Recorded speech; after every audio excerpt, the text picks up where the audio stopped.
Ang death penalty naman mga kabrigada para sa Pangulo ng Pilipinas hanggang sa barangay officials na masasangkot sa korupsyon, abay sinusulong na raw sa Kamara. Brigada Haji Caaminio, ibrigada mo! Brigada Live Report. Panibagong panukala ukol sa pagbabalik ng parusang kamatayan ang inihain sa Kamara. Batay sa House Bill 11211 o ang Death Penalty for Corruption Act, gagamit ng firing squad laban sa mga opisyal ng gobyerno na mahahatulan ng sandigan bayan. Kabilang sa mga kaso ang graft and corruption, malversation of public funds at plunder. Kapag naging ganap na batas, nais ng may akda na si Zamboanga City Representative Kaimer Adan Olaso na maisama sa papatawan ng death penalty ang lahat ng public officials mula sa Pangulo ng Pilipinas hanggang sa mga opisyal ng barangay.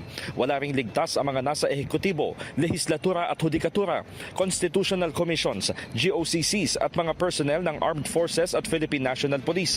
Para matiyak na may due process at proteksyon, tinukoy ni Olaso na magkakaroon ng safeguards at ang mga hatol ay maaaring iapela sa Korte Suprema para sa review at pahihintulutan ng akusado na gamitin ang lahat ng available legal remedies. Binigyang diin ng kongresista na ang katiwalian ay nananatiling isa sa matinding banta sa social, economic at political development ng Pilipinas.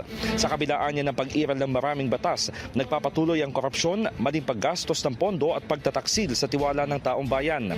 Naniniwala si Olaso na kapag naisakatuparan ang death penalty, magiging malakas na mensahe ito ng Kongreso hinggil sa kahalagahan ng pananagutan at hindi kinukonsinti ang katiwalian.